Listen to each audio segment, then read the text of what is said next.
Now, this question was written by Joe Galvan and his team, and this is for the mayor. Mr. Mayor, beginning with your very first budget, which was for fiscal year 2012, you spearheaded the drive to reduce property taxes, only to add more taxes than you were eliminating through the property tax. And you added natural gas and electric bill tax and a refuse fee, and put that on the monthly water bill, which hurts our residents by taking away that cost, which could have been used as a tax deduction. Your plan has raised the day-to-day expenses of every church, school, and hospital under the name of revenue diversification. Please explain to us how paying more to live in Elgin while taking away tax deductions from our struggling homeowners is favorable to the taxpayers, and how you will reduce what City Manager Stiegel says is a projected increase in the property tax levy by 5% in 2016 and 2017. The effort to diversify Elgin's revenue 3 years ago resulted in us creating a small budget surplus because of the economy healed faster than we had anticipated. So it accelerated the recovery of those funds.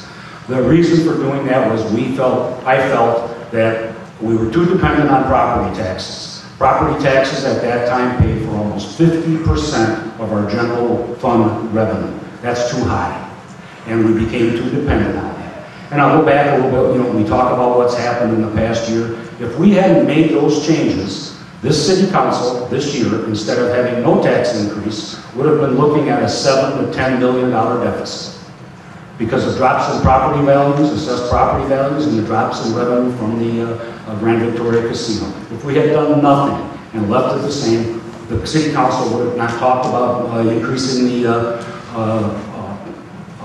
for efforts to reduce our pension liability. We would not have talked about giving and not raising the refuse fee.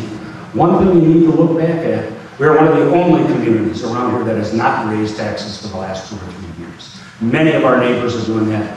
If this was such a bad thing, often the states would not have followed our lead and added those same types of revenue streams into their tax structure. Joe, 1.5 minutes to reply. Thank you. Thanks, Chuck. And Mayor, thank you for that response.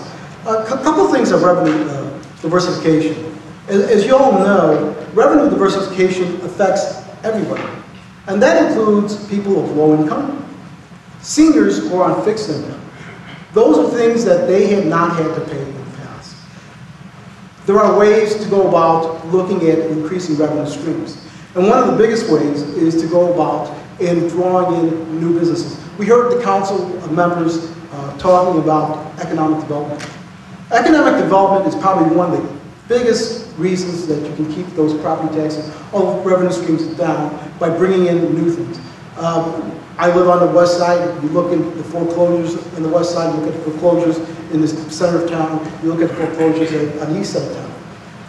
What happens with foreclosures? People have less money to spend. There are less people in the area, people have less money to spend, there are less sales tax. So there's a lot of different reasons, a lot of different ways that we can look at generating revenue streams. And I can say that when I'm there, we're going to do a complete review of all the revenue streams. We're going to project out forward.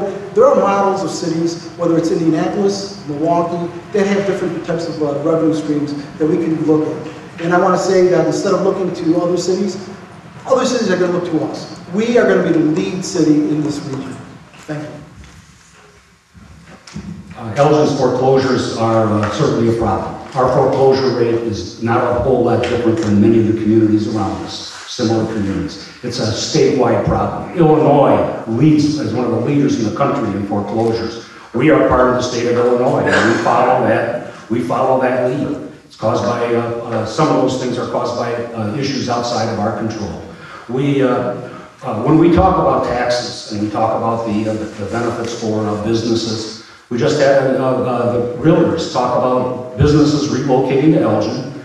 2 reasons. 1, low property taxes. 2, location to I-90. So it's an important part of what happens in this community based on property tax. I talked to realtors and asked realtors, what's more important to you?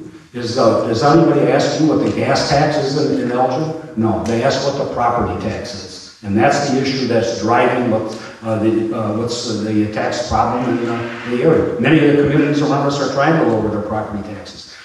Elgin had the greatest reduction in property tax in its history 3 years ago. It's probably the only one. Taxes have been going up. We based it on the fact that homes were going up in value. We didn't change the rate. We let inflation drive up the amount of taxes people were paying, and it got out of hand, and we had to make a correction to fix that problem, and that's what we did.